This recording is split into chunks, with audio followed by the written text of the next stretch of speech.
சர்வதேச தொழிலாளர் தினத்திலே இன்று நாங்கள் கூடியிருக்கின்றோம். இந்த தினத்தில் தமிழ் மக்களினுடைய அரசியல் அபிலாசைகள் பற்றியும் அவர்கள் சந்திக்கின்ற ஒடுக்குமுறைகள் பற்றியும் நாங்கள் ஆராயவும் அதற்கு முகங்கொடுக்கவும் தீர்மானங்களை எடுக்கவும் ஒரு சந்தர்ப்பம் கிடைத்திருக்கின்றது. அந்த சந்தர்ப்பத்தை நாங்கள் சரியான வகையில் பயன்படுத்த வேண்டும் என இந்த இடத்தில் நான் கேட்டுக்கொள்கின்றேன். நான் இங்கு பிரதானமாக மையப்படுத்துகின்ற விஷயம் தமிழ் தேசிய பேரவை இன்று முயற்சி செய்து வருகின்ற அந்த அரசியல் தீர்வு சம்பந்தமான விவகாரம்தான். இது இந்திய காலகட்டத்தில் மிகவும் அவசரமாகவும் முக்கியமாகவும் முன்னெடுக்க வேண்டிய விடயமாகவே நான் கருதுகின்றேன். இனப்பிரச்சனை என்பது தமிழ் மக்கள் ஒரு தேசிய இனமாக இருப்பது அழிக்கப்படுவதுதான் இனப்பிரச்சனை. தேசிய இனத்தை தாங்குகின்ற தூண்களாக இருக்கின்ற நிலத்தை, மொழியை, பொருளாதாரத்தை, கலாச்சாரத்தை அழிப்பதுதான் உண்மையில் இனப்பிரச்சனை. அதனுடைய உச்ச வடிவம்தான் உயிரழிப்பு, கொத்து கொத்தாக கொலை செய்கின்ற நிலைமை. ஆகவே நாங்கள் வைக்கின்ற அந்த அரசியல் தீர்வு என்பது உண்மையில் இந்த இன அழிப்பிலிருந்து பாதுகாப்பதாக இருக்க வேண்டும். இன அழிப்பிலிருந்து பாதுகாக்காத எந்த தீர்வையுமே நாங்கள் ஒருபோதும் தீர்வாக ஏற்றுக்கொள்ள முடியாது. அவ்வாறு நாங்கள் ஏற்றுக்கொள்வோமாக இருந்தால் அது எமது மக்களுக்கு செய்கின்ற மாபெரும் துரோகமாக இருக்கும் என்று இந்த இடத்தில் மிகவும் வினயமாக நான் கேட்டுக்கொள்கின்றேன். ஆகவே அந்த இன அழிப்பு எதிர்காலத்தில் ஏற்படாத வகையில் அரசியல் தீர்வை முன்வைக்க வேண்டிய பொறுப்பின் தேவையும் எங்களுக்கு இருக்கின்றது. அவ்வாறு நாங்கள் பார்ப்போமாக இருந்தால் அந்த அரசியல் தீர்வு என்பது கோட்பாட்டு அடிப்படையில் 4 விடயங்களை கொண்டிருக்க வேண்டும். ஒன்று, முதல் தமிழ் மக்களை ஒரு தேசமாக அங்கீகரிக்க வேண்டும். இரண்டாவது, அந்த தேசத்துக்கு இயல்பாகவே இருக்கின்ற ஆட்சி அதிகாரமான இறைமையை அங்கீகரிக்க வேண்டும். மூன்றாவது, அந்த தேசத்துக்கு தண்டை தலைவிதியை தானே நிர்ணயிக்கின்ற சுயநிர்ணய உரிமை இருக்கு, அந்த சுயநிர்ணய உரிமையை அங்கீகரிக்க வேண்டும்.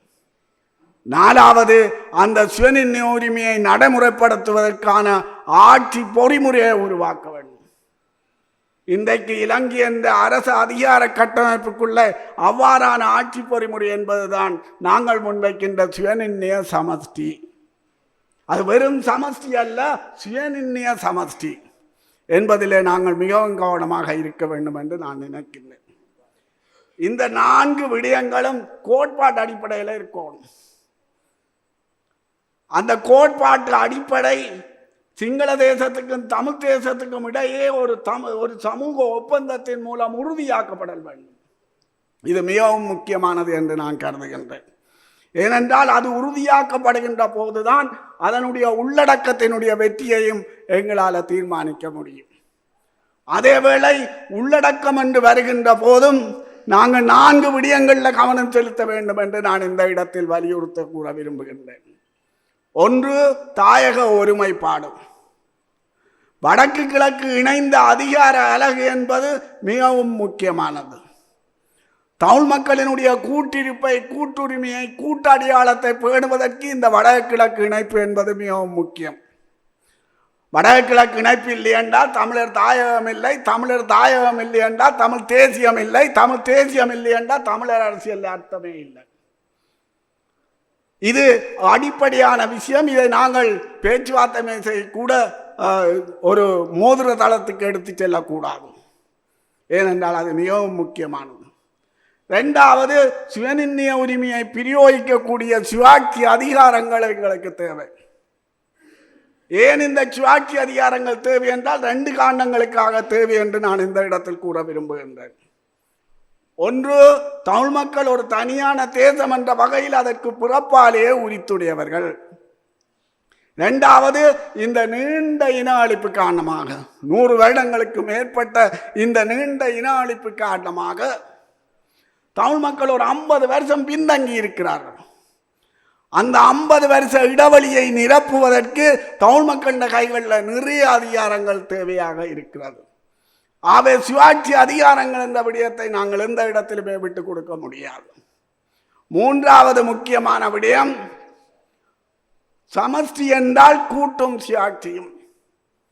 அதனுடைய இன்னொரு அர்த்தத்தில் கூறுவதாக இருந்தால், தனியான அலுவல்களை தனியாகவும் கூட்டான அலுவல்களை கூட்டாகவும் பார்க்கின்ற ஒரு ஆட்சி பொறுமுறை.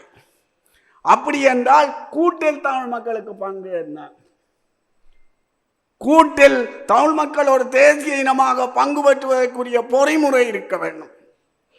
அந்த பொறிமுறை இல்லை என்று சொன்னால் மத்திய அரசு என்பது சிங்கள பௌத்த அரசாகத்தான் இருக்கும்.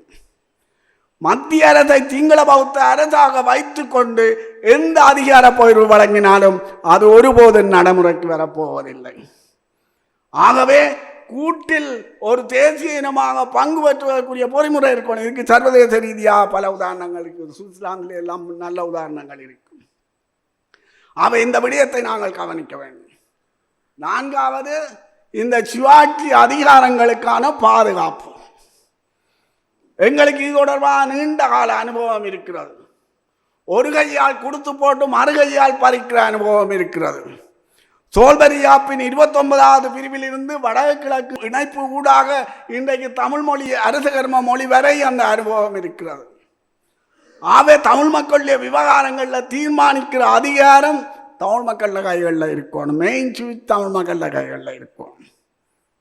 ஆகவே அந்த தமிழ் மக்கள் கைகளில் இருக்கக்கூடியதாக நாங்கள் அரசியல் தீர்வு ஏற்பாடுகளை உருவாக்க வேண்டிய தேவை இருக்கிறது என்று நான் நினைக்கிறேன். இதற்கு பல்வேறு சர்வதேச உதாரணங்கள் இருக்கிறது. இந்திய அரசியலமைப்பில் டாக்டர் அம்பேத்கர் முன்வைத்த அந்த இரட்டை வாக்குரிமை என்பதை நாங்கள் கணக்கில் எடுக்கலாம். நாடு முழு உறுப்பினர்களும் சேர்ந்து ஒரு வாக்கெடுப்பு, அதே வேளையில் தமிழ் மக்களுடைய விவகாரமாக இருந்தால் தமிழ் மக்களுடைய பிரதிநிதிகளிடத்தை மட்டும் வாக்களிப்பு என்கின்றபடி. இரண்டாவது, எங்களுடைய அந்த மாநிலத்துக்கு வீட்டோ அதிகாரம் இருக்க வேண்டும் தமிழ் மக்களுடைய விவகாரங்கள். ஏனென்றால் நாங்கள் இங்கே மிக கவனமாக இருக்க வேண்டியவர்களாக இருக்கிறோம். ஏனென்றால் இவர்கள் அரசியல் யாப்பில் ஒன்றையும் தெளிவாக எழுத மாட்டார்கள். தெளிவாக எழுதியவற்றையும் நடைமுறைப்படுத்த மாட்டார்கள். இது ஒரு அரசியல் விவகாரமாக வந்தால் அடுத்த புதிய அரசியல் அதை நீக்கி போட்டு போகிற நிலைமையெல்லாம் வரலாற்று ரீதியாக நாங்கள் கண்டிருக்கின்றோம். ஆகவே இந்த சுயாட்சி அதிகாரங்களுக்கான பாதுகாப்பு என்பதில் மிகவும் கவனமாக இருக்க வேண்டும் என்று நான் நினைக்கின்றேன். ஏற்கனவே தமிழ் தேசிய மக்கள் முன்னணியும் இணைந்து தயாரித்த தமிழ் மக்கள் பேரவையினுடைய ஒரு தீர்வு யோசனை இருக்கிறது. அதிலே சில குறைபாடுகள் இருக்கிறது என்பது உண்மைதான். கூட்டு அதிகாரத்துக்கான தெளிவான ஏற்பாடுகள் அங்கே இல்லை என்பதுதான் என்னுடைய அபிப்பிராயம். ஆகவே நாங்கள் அந்த விடயத்தையும் கவனத்தில் எடுத்து இங்கு கூடுதலான ஏற்பாடுகளை சேர்ப்பதற்கு நாங்கள் முயற்சிக்க வேண்டும் என்று நான் நினைக்கின்றேன். அப்ப இந்த இடத்தில் நாங்கள் செய்ய வேண்டியது என்ன என்பது தொடர்பாக ஒரு தெளிவான வரையறைகளை உருவாக்கி கொள்வது நல்லது. இந்த வரவை உடனடியாக வரைய வேண்டியது அவசியம் என்று நான் நினைக்கின்றேன். அப்ப ஏற்கனவே இங்கே ஈழத்தமிழர் அரசியலமைப்பு நிர்ணய பொதுச்சபை உருவாக்கப்பட்டிருக்கிறது.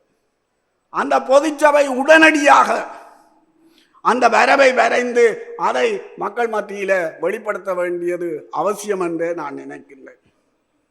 இன்றைக்கு தமிழ் சட்டத்தரணிகள் பேரவையிலான சில முயற்சிகள் நடக்கும். தமிழ் சட்டத்தரணிகள் பேரவையினுடைய முயற்சி நாங்கள் உருவாக்குகின்ற அந்த அரசியல் தீர்வை விட கூட இருக்க வேண்டுமே ஒழிய குறைய இருக்கக்கூடாது. அப்படி குறைய விடாமல் தடுக்கிற என்று சொன்னால் அங்க முன்னுக்கு ஒரு அரசியல் தீர்வு யோசனை இருக்கும்.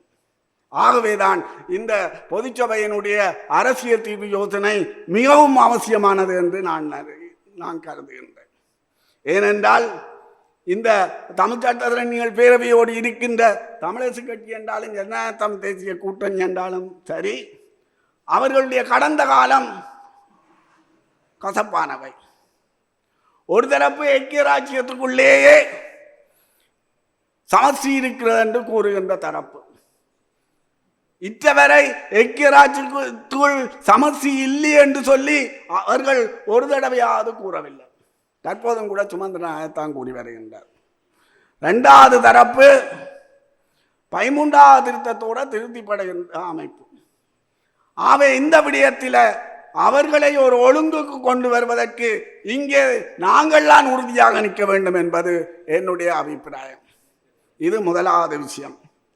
இரண்டாவது விஷயம், இந்த வரவை வரைந்தா மட்டும் போதாது, நாங்கள் அதனை தாயக மட்டத்திலேயும் பிராந்திய மட்டத்திலேயும் சர்வதேச மட்டத்திலேயும் பேசுபொருள் ஆக்க வேண்டும். பேசுபொருள் ஆக்குவதன் ஊடாக நாங்கள் ஒரு அரசியல் தீர்வுக்கான சூழலை உருவாக்க வேண்டும். அந்த சூழலை உருவாக்காமல் நாங்கள் இதை கணிய வைக்க முடியாது. ஆகவே நாங்கள் அதனை மிக விரைவாக செய்ய வேண்டும் என்று நான் நினைக்கின்றேன். இங்கே இதை தனித்து செயற்படுத்த முடியாது. ஒரு கட்சியால் தனித்து செயற்படுத்துவதெல்லாம் கஷ்டம். இது ஒரு அரசியல் இயக்கமாக செய்ய வேண்டும். கட்சிகளும் சிவில் அமைப்புகளும் இணைந்த ஒரு தேசிய அரசியல் இயக்கத்தை உருவாக்கி இன்றைக்கு இருக்கின்ற இந்த தமிழ் தேசிய பேரவையை ஒரு தேசிய அரசியல் இயக்கமாக வளர்த்தெடுத்து இதனை நாங்கள் முன்கொண்டு செல்வதனூடாகத்தான் எங்களால் முன்னேறி செல்ல முடியும் என்று நான் நினைக்கின்றேன். இன்றைக்கு தேசிய பிரச்சனை என்பது உள்நாட்டு பிரச்சனை அல்ல, அது ஒரு சர்வதேச பிரச்சனை. அதுக்கு சர்வதேச தீர்வு தான் உண்டு.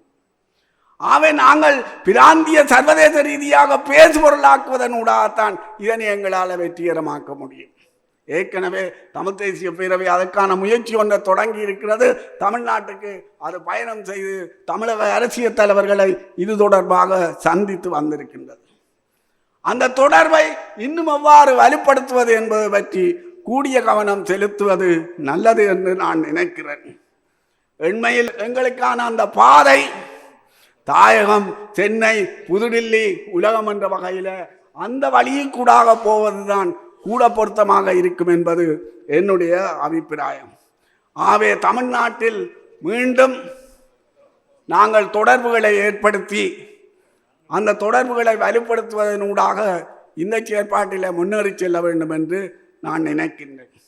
எல்லாத்துக்கும் முன் நிபந்தனை தாயக மட்டத்திலே அதை வலுவான பேசுபொருள் ஆக்குவது. நாங்கள் ஒரு தேசிய அரசியல் இயக்கத்தை உருவாக்குவோமாக இருந்தால் இந்த வலுவான பேசுபொருள் ஆக்குவதெல்லாம் கடினமாக இருக்க போவதில்லை. எங்கள்கிட்ட கட்சிகள் இருக்கின்றன, சிவில் அமைப்புகள் இருக்கின்றன, உள்ளூராட்சி மன்ற உறுப்பினர்கள் இருக்கின்றார்கள். அவர்களை நாங்கள் கீழே இறக்கி செயற்படுத்துவதன் மூலம் எங்களால் இந்த விடயத்தில் முன்னேற்றங்களை காண முடியும் என்று நான் நினைக்கின்றேன். சர்வதேச ரீதியாக நாங்கள் இதனை பேசுபொருளாக்குவதற்கு புலம்பெயர் தரப்பினுடைய உதவிகளை எங்களால் பெற்றுக்கொள்ள முடியும் என்பது என்னுடைய அபிப்பிராயம்.